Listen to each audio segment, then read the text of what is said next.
I'm Homer Boynton of the Public Affairs Office. We are doing today a video update with Director Webster. Over the past several months, we've received quite a number of questions from the field, which I will address to the Director today. But before we get into our questions, Mr. Director, I thought that I would give you the opportunity to address a few comments to our field personnel and to all our personnel regarding your perceptions of the FBI since you joined us just about a year ago. Fine. First thing I'd like to do is to thank all of you in the FBI family for the tremendous support that you've given me during this first year in my office as director. It's been an exciting time, it's been a productive time, it's been a learning time for me. And one of the great things in that experience has been the chance to meet with you and work with you at headquarters, at the FBI Academy, and around the field. It almost seems as there aren't enough hours in the day to do all the things that I would like to do. And we have worked together to try to make the most effective use of this first year. I've learned a great deal, and there's still a great deal more to learn. All of us have to do the kind of job that we want to do and that the American people expect us to do. It's been interesting to me to be out in the field, to visit the field offices, to meet with the SACs, with the street agents, and with the support personnel, and to try to learn the different kinds of problems that confront you in doing the work that's been assigned to you. My job hasn't ended there, as I'm sure you know. I've had to visit, and it's been my pleasure to get to know the members of Congress who are interested in the kinds of legislation that affect the FBI and affect law enforcement generally. I've had an opportunity to study the activities here at Quantico, meet with the leaders of law enforcement, and together work out the kinds of solutions to the challenges that criminal law enforcement and foreign counterintelligence present in 1978 and 1979. It's been a time of getting to know and work closely with the other federal agencies, the CIA, the NSA, and DEA as good examples, and the Security Coordinating Committee. It's been a time of trying to lift the sights of the American people through an open press stance to the high degree of performance that we do in the FBI, to put to bed the archaeology, and to let the American people see what, in fact, is going on in our organization. Because it's a matter of pride for me, and I know it is for you. As I look back on this first year, it's unquestionably clear to me that the role of the FBI is being seen throughout the United States as one of high degree of professionalism, dedication, and of delivering where delivering is necessary. You can take any area in which we've been assigned work to do and be proud of our accomplishments. Every skyjacking successfully resolved, every act of terrorism successfully brought down, important indictments in the field of white-collar crime, significant movement in the field of public corruption, the indictments on the East Coast in the UNIRAC case, which proved to all of us how effective we can be in terms of teamwork and intensive, dedicated activity. 20 field offices, 100 agents, the use of undercover agents, just about every modern technique in law enforcement brought to bear.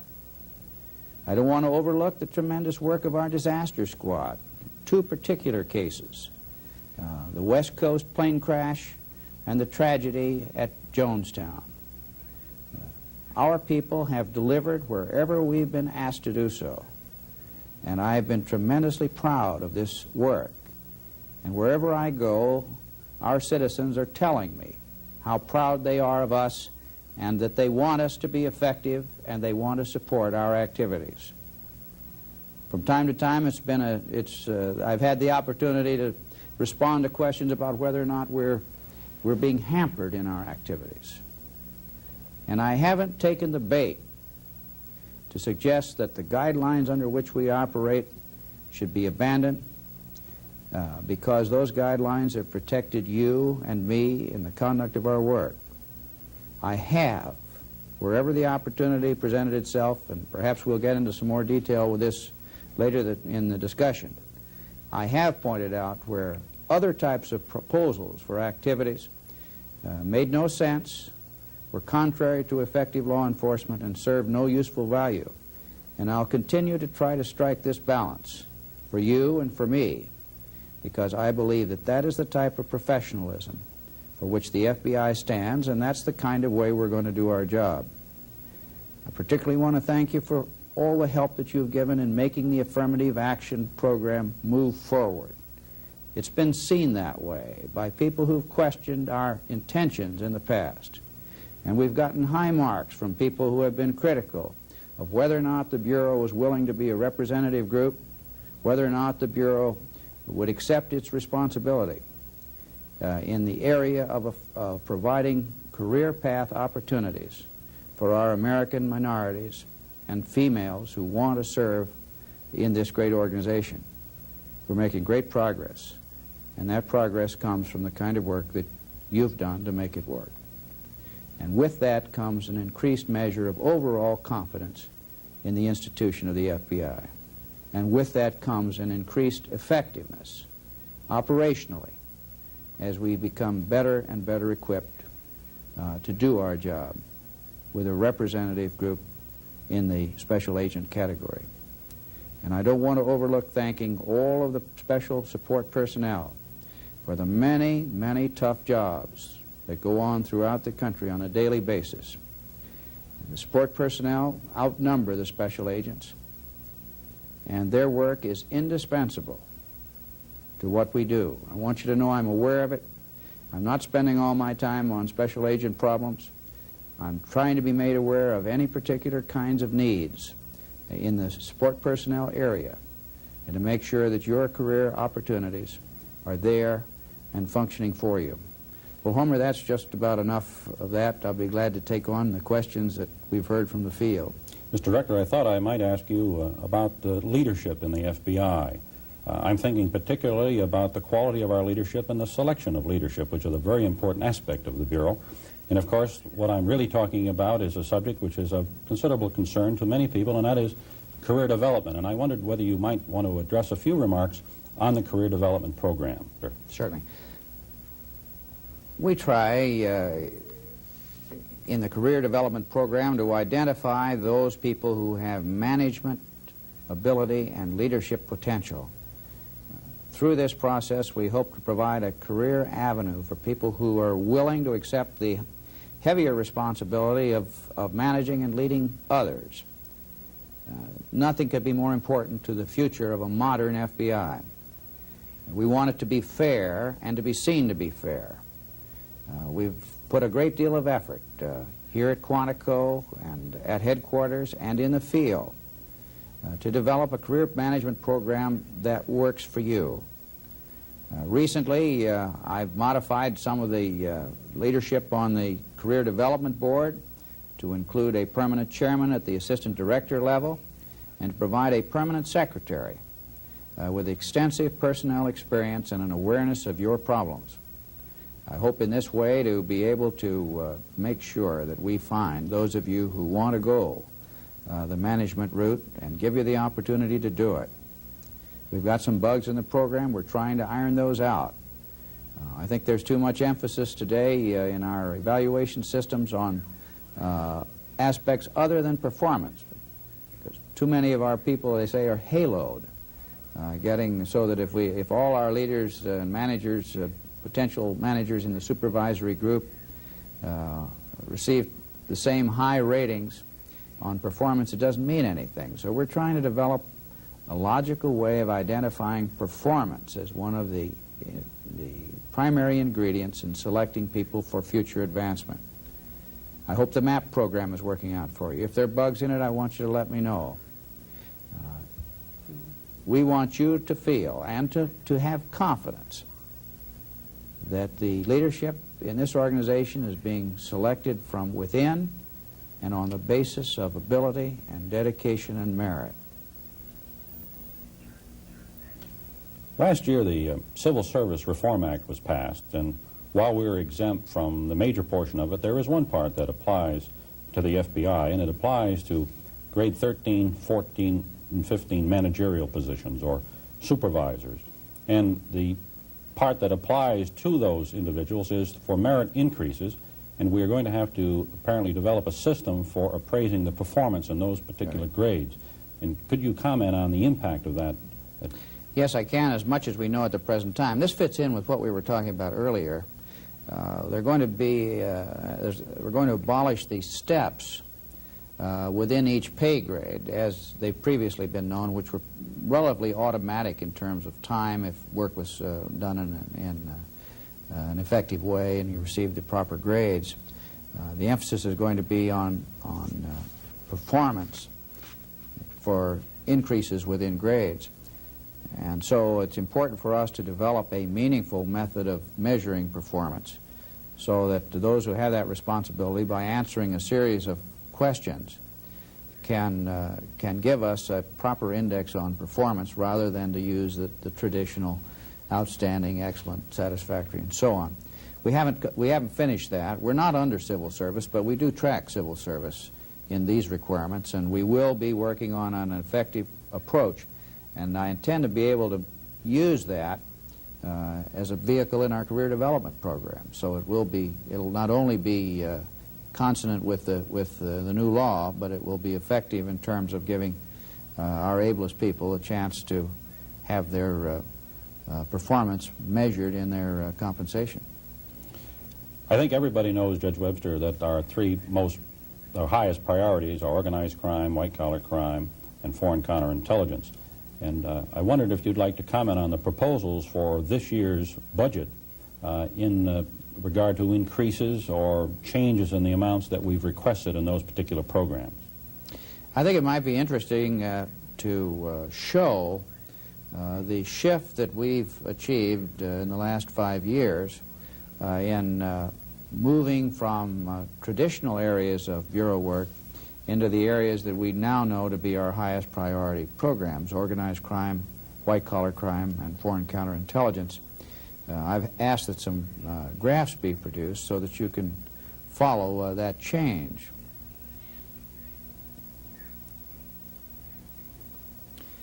You'll notice in the two pie graphs that in fiscal year 1974, we had 7,800 agents. For the fiscal year ending 1979, we have increased responsibilities with 7,100 special agents in the field. We've moved from 8% of our field activity in organized crime to 18%, a 10% increase overall, and practically tripled our commitment in that area. We have gone from 12% in white-collar crime to 19%, and from 13% in FCI work to 18%. These activities are measured on our RMIS system. And of course, you're very much involved in providing us the data to show on an online basis our success in moving into these important areas. The RMIS system not only shows the application of resources, but shows the results of work in this area. The number of felony convictions, misdemeanor convictions, actual recoveries, projected recoveries where we abort the crime. Very effective tools for demonstrating in a sophisticated area to the Congress and others who want to know how we're doing our business that we are, in fact, moving into this area. That's important. We don't have the old automobile case figures and the old fugitive cases anymore to show our performance.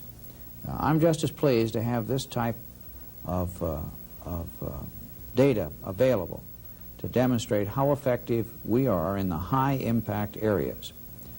We're also watching, and don't, for those of you in the reactive crimes, don't feel that this emphasis on priority crimes in any way denigrates the importance of the work that we're doing in the reactive crime area. It simply means that we have less and less resources in those areas, and we have to be more and more effective with the reduced resources that we have.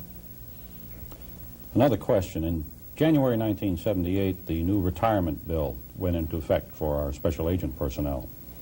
And I know some people have voiced some concern to you, particularly some United States attorneys, regarding the loss of expertise and experience because of the number of agents that have to retire at 55. And Judge, do you think that this does have an adverse impact on the Bureau, or how are we able to continue, and are we able to continue effectively with the implementation of this new act?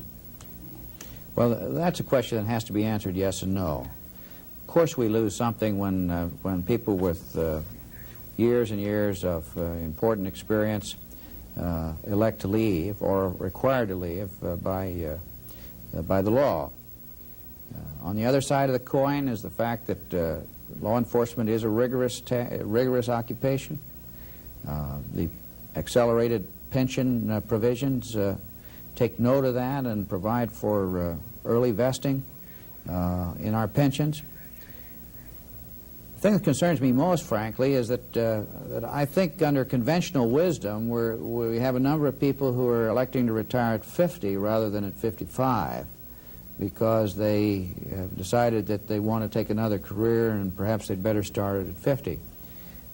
I can't quarrel with that assessment, although it's been my observation that those who have served out their term to age 55 are having no difficulty in finding important occupations if they want to continue in this or some other field.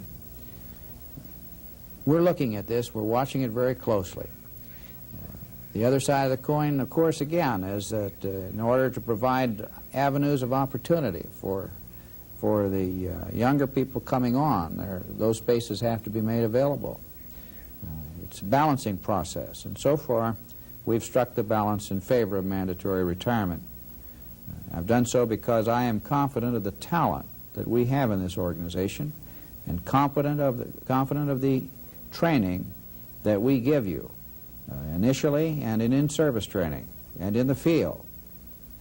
Given that training, we can offset the lack of experience, the loss of experience, when some of our most experienced men go out. But it's important for all of you who are looking to go up the line to accept the responsibility for replacing that experience with ability and continued education and updating of your capabilities. I have a question that I know all special agents will be vitally interested in your answer, and that concerns remuneration or pay, and particularly the AUO, or sometimes referred to as voluntary overtime. And what is the status of that, Judge? Right. This is a question that's frequently asked of me when I'm out visiting field offices, and I understand your concern about it, and I'm not evading the question. I can't give you a very clear answer at the present time. AUO is in the process of review in the Department of Justice. The Bureau had its opportunity to have its input, and I have furnished a very strong memorandum of all the reasons why it is not only important but crucial that AUO be continued at all levels of the Bureau in law enforcement, including those who pass through the headquarters experience as supervisors. The Department knows the reasons, and I have been assured that no adverse action or recommendation on the part of the Department will take place without my having another opportunity to present the case in the event that they weren't persuaded the first time around. You know we're in an inflationary economy. You know that major cuts at all levels are being made across the board in government. We're taking our share because that's part of our responsibility. I do not believe that a modification of the AUO program is cost effective. It's a little hard for people who work long hours in Washington to understand why across the street some people are getting AUO for doing the same, putting in the same hours and doing the same kind of relatively risk-free work at that particular stage in their career. And so we're continuing our efforts to make them understand how important this is to a career path which involves service in Washington, as distinguished from the department where people come here to work and very rarely go out in the field. There's no time to panic, but I'm not going to make any promises until I know what the situation is. You have my full commitment to go down to the wire on this issue. I have another question concerning money only coming from a different direction, and which is of concern to special agents, and that is, what is the status of the Federal Tort Claims Act? I think most of you followed the course of that legislation last year. It didn't get through, as you know, and the final crunch of Congress, when so many bills were being dumped in for final action, it was determined that it would be much better not to try to force it through, and with one of the chairman of one of the committees refusing to release his side of the bill and put it out into the Senate for debate, we decided to start over again. It gave us an opportunity to go to work on the American Bar Association to try to get some support there, which we didn't have in the last go-round. I made a trip to Chicago and appeared before the Board of Governors along with the Deputy Attorney General, and there were follow-up trips in which Park Stearns from the FBI and officials from the Justice Department appeared before the Criminal Justice Section of the American Bar Association. They now support the concept of an exclusive remedy against the United States. It's hard to tell what form this bill will finally take. We're nearing completion. It will go up. I have pretty good confidence that we're going to get a satisfactory bill. I've been working to protect the former agents, those who are somehow involved in one of these claims after they leave the service. And at the present time, the draft in its present form will give former agents as much as active agents. But we all know that this is just the beginning of the legislative process. I'm going to be speaking about that on other occasions before other groups and try to enlist public support for what I think to be not only fair but necessary for effective, aggressive law enforcement. Another area that comes up, and it's an area that I know you consider to be very important, and you've listed it as one of your priorities, and because it is so very, very important, and that's in the area of minority recruitment. But the question that has been brought up several times is, do we have a quota for the recruitment of women and minorities in our new agents classes? No, we don't. Now, let me try to explain that in a way that will make some sense. We establish priorities for skills in developing our pool of eligible applicants. And the priorities at the present time are accountants, lawyers, persons with language skills, and persons with degrees in science that we need, and then persons with college degrees in the modified program of 3 years executive experience. And as you know, support personnel experience qualifies for executive training or executive experience. In addition to that, I have assessed as a priority the development of minorities and females. When we want to select a class at Quantico, we go on the basis of these priorities. The qualifications for eligibility are the same across the board, and there has been no reduction in our standards for eligibility. When it comes to selecting from within those groups, we assess our needs in order to develop our priority programs, to get more accountants on board for white-collar crime, and so on. And as I told you earlier, we don't go below our standards. We don't pass over anybody within a particular group. If we've decided that we need to draw on females, within that category, no female applicant is passed over to someone with a lower score. Same is true of an accountant, whether he's a member of a minority group or not. He's assessed both as a member of a minority, separately from his grade scores as an accountant. And we take them from the top in each of those categories. I think it's fair. A lot of work's been put into it. It's not my handiwork. I review it. It's a way of getting the best qualified in the categories that we need. And I think it's functioning. But we have no quotas, and the last several classes have not operated on a consistent pattern. It's on the basis of what is perceived to be needed at that particular time to augment what we have in the field. Mr. Director, I have another question along the lines of applicant recruitment, special agent recruitment, and that concerns the large number of support personnel which we have who are very interested in becoming special agents. And why is it that we do not have a specific or a special selection program for those support personnel for them to become special agents? Support personnel actually do have some benefit, as I mentioned. Those in the support personnel who want to be special agents get credit for their time in the Bureau as executive training, no matter what kind of work they're engaged in. That puts them in a position, if they have a college degree, to be considered subject to our priorities. The modified program is not the top priority because we need accountants and we need lawyers and we need people with special science degrees. If they have those, then of course that puts them in the higher priority group.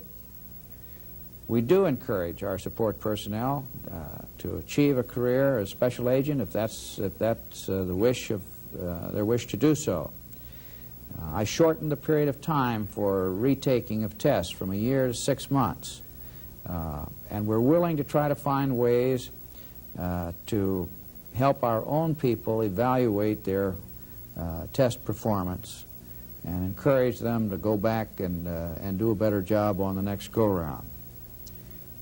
That's the most that we can do because the important thing for this Bureau is to bring into its ranks the most qualified people that we can find with the skills and the characteristics that we need at any given time. I have a question which probably is quite pertinent to those special agents who are in some of our larger cities, where sometimes it's difficult in the living conditions. While the work is fine, the living conditions are difficult, and that is our office of preference or transfer policies. Would you care to comment on that?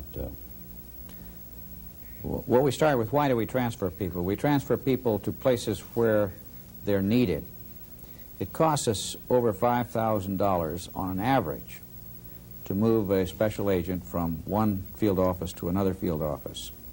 So these transfers, and there are a lot of them made each year, have to be considered in terms of need and cost, and I suppose that the real question is when we are moving people around, what attention do we give to the wishes of the special agents to end up in a particular place? I do support the office of preference concept. I think that if we have our druthers, we ought to send agents where they can go, provided they have enough seniority to offset the other people who want to go to the same place. There are some field offices, as all of us know, that are far more popular than others. We do it on a seniority basis. We do intend to honor the special provisions for New York City and San Juan. You might be interested in the numbers of transfers that are made each year to fill vacancies and to deal with the reprogramming. You can see, of course, that 1978 involved a significant increase in the total number of transfers, primarily, I think, because of the 800 special agents who were required to retire on February 1st of last year. But you'll also see that across the board, the numbers of office of preference transfers are significantly less than the total number of transfers. For those who think that people in one type of field office get a better shot at office of preference transfers than in others, you might want to have a look at that figure. We try to do this in a fair way, and if any of you have any better ideas about how we can assure fairness, I'd welcome your suggestions. I have a question which I knew would have to come up somewhere along the line during our questioning here, and that deals with the Freedom of Information Act. And the question is specifically directed toward the impact of the Act on our investigation. And again, let me narrow it a little further. The impact on our investigations regard to informants and the perception that informants have in regard to the Act and that their identities might be disclosed. Do you think this is a major problem for the FBI, and what can be done about it? All right. Yes, I do think it's a major problem for the FBI, and I've been saying so around the country. There's a joint task force now at work in the Department of Justice in which we're participating, which are trying to come up with some practical and meaningful solutions to this problem. You may know that I've suggested that the Congress provide a moratorium on closed criminal files for a period of 10 years. I wanted it to develop some kind of rational dialogue to make people aware that this problem does exist. We went out to you last year and we asked you to help us develop a brief on this case, to identify with solid data instances in which informants ceased to cooperate, drew back, and instances in which information was compromised because of the Freedom of Information Act. I want to congratulate you on the quality and volume of the material that you furnished.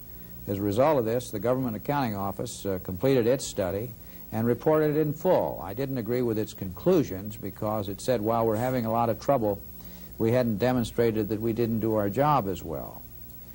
I think that's a leap of faith, frankly, that no one really believes. Everyone understands that if you impair somebody's effectiveness in this way, the job is going to be that much tougher.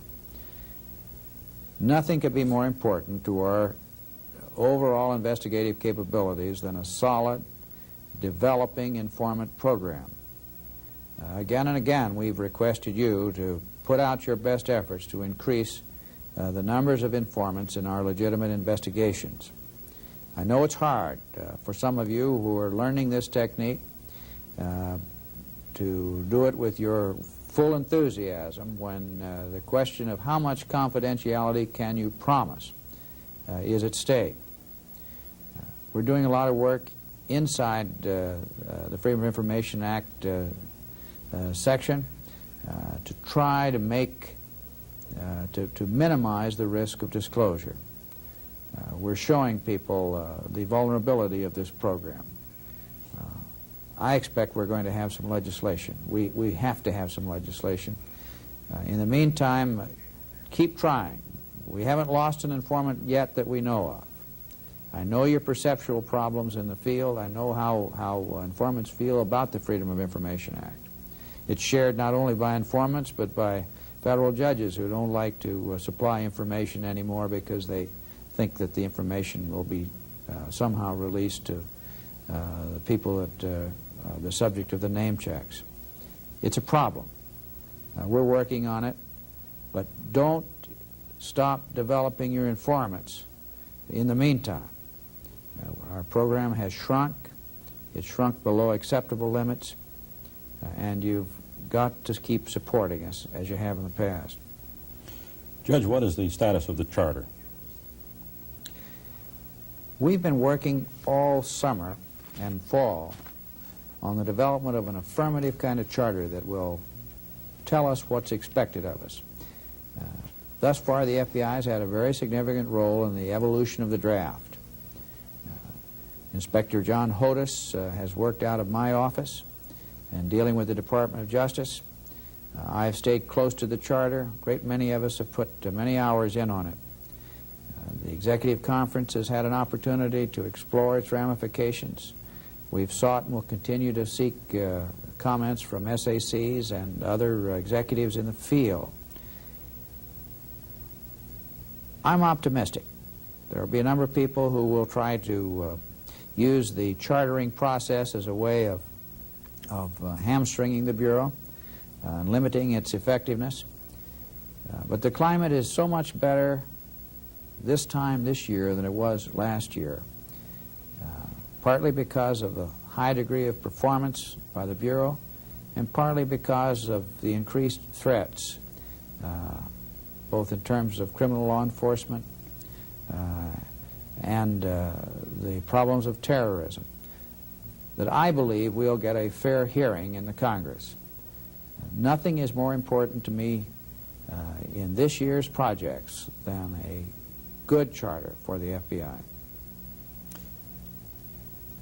Last fall, you established an advisory committee on women agents, and I wondered if you could tell us the purpose or the objective in establishing that committee. There's been a lot of static and a lot of fun over that. One of the female special agents who was asked to serve on the committee told me about being transferred to another sitting, and at her transfer party, she was given a T-shirt that said COW for Committee on Women. Let me tell you why I formed that committee. I suppose all of us are aware of the administrative actions, the class actions, that started 2 years ago, claiming unequal treatment for women. Most of those grievances, in my view, have been corrected, if they were in fact grievances. But I still had the lingering concern that we had no one back here at headquarters who had a real awareness of what special problems, if any, female special agents may be encountering in developing a career path in the Bureau. We've had years of exposure to problems with minority groups and other special considerations, but no one that I felt was really would be here and would have the ear of female special agents who would be apt to call in. No den mothers around the executive conference that I could see. So rather than put the heat on one female special agent or two, I thought an advisory committee might be helpful, because they could then assess feedback from the field and give me any special information that I thought I ought to know, or that they thought I ought to know, about how we were dealing with the new experience of an increasing number of female special agents. It might interest you to know that the committee functioned very well, made some good suggestions, such as pre-testing of some motor and physical capabilities before going through the training process, as an example. One of the things that they impressed upon me was that they did not want any special favors, and they wanted no reduction in the standards. It's an advisory group. They understand their role as advisory. I think it is a healthy thing to have around, and I'm very appreciative of the committee members who are willing to serve, and I hope that in the years ahead that we'll benefit from the input that we receive. As a result of budgetary restrictions in the last several years, and which we continue to face, we've had a reduction in manpower and resources available. As a result of this, do you feel that there will be any need to limit or close field offices or resident agencies, or consolidate some of them? That's a natural sequence for limited resources. We've closed about 50 offices in the past few years. We're looking at others. In some cases, this will present some hardships. In others, it really won't. Rapid communications, good highway systems, utilizing techniques in places where we've had resident agents living between their offices and another larger resident agency, have made it possible for our agents to live in the same place without having to move, and to still function out of another office, and reduce the amounts of overhead expense that we have to deal with. None of us like to see a federal presence disappear in sparsely populated areas, such as the Indian Territory, for example, and we watch that very closely. Each time we consider things on the basis of cost effectiveness, we also consider the impact that it will have on the particular community. If you have your druthers, you'd grow and not shrink. But when we have to shrink because the resources are not there, we have to do it in the most effective way. Will we have a physical fitness program anytime in the future? We're working on this. I've had some very interesting studies made. I'd like to see a return to a regular FBI physical fitness program, time in which to engage in activities which increase physical fitness. Good arguments can be made, and I substantially accept them, that people in good physical condition lose less time for sick leave and so on, and we can justify the several $million additional projected cost for such a program. Frankly, right now, it's a fiscal question. If I can be satisfied by the proponents of this program that we can absorb the cost, we're going to have it. But I'll keep you posted. Judge, from time to time, the question always arises in regard to our relationships with the Department and in the field with the United States attorneys.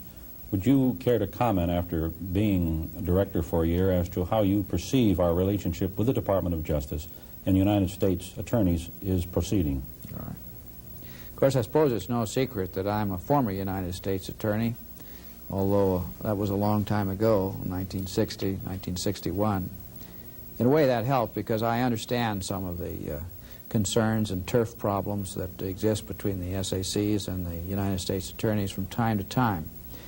United States attorneys have an advisory committee that meets several times a year and offers suggestions to the Attorney General and the Deputy Attorney General. Just a few weeks ago, we had them over to the Bureau for about 3 hours of extensive, frank discussions, in which several problems, and when I talk about problems, I don't mean necessarily rubs, but efforts for us all to be more effective in our common objective were discussed and explored. Things like press relations come up from time to time, utilization of resources. We have to face the fact, and all of us do, that as we go into white-collar crime and organized crime, we're no longer in a position of being able to wrap up an investigation in a pink ribbon and bring it into the United States Attorney to accept or reject. We have to go into an extended period of investigation. The ultimate or final end of that is going to involve long grand jury investigations in which the United States Attorney is involved. All of us agree that the United States Attorney's Office should be brought into these cases at the earliest opportunity and in a true partnership relationship, a strategy developed for a successful investigation. The unsuccessful investigations do none of us any good. So we are working with them and working well. It's a good teamwork operation. We'll learn more as we go along. We've had joint white-collar crime programs around the country. I spoke at one in Los Angeles last fall with special agents and with assistant United States attorneys. It's been a good exchange. I've gotten first-rate support from the Attorney General on all of our special needs.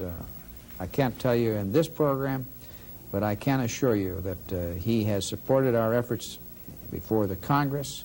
He's gone to the President recently with some special needs on my account and was successful. The Deputy Attorney General has the same cooperative approach. And I might just read you a letter that I got the other day that will tell you. It's a brief memorandum from the Deputy Attorney General with respect to the successful operation that was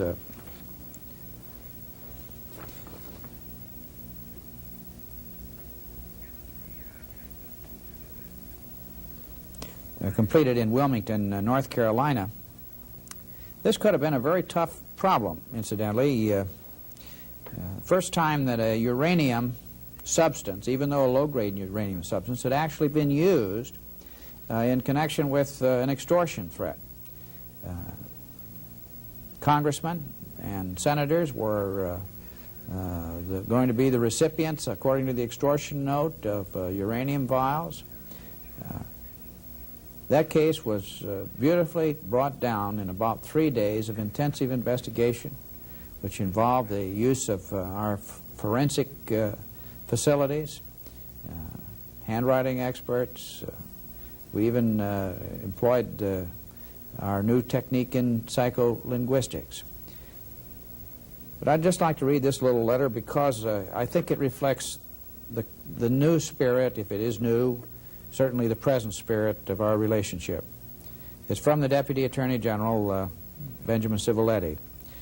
This will serve to formally confirm the Department's tribute to you and the men and women of the FBI and to the individual agents and supervisors responsible for the arrest of suspect David L. Dale and the recovery of 150 pounds of uranium in the Wilmington extortion case.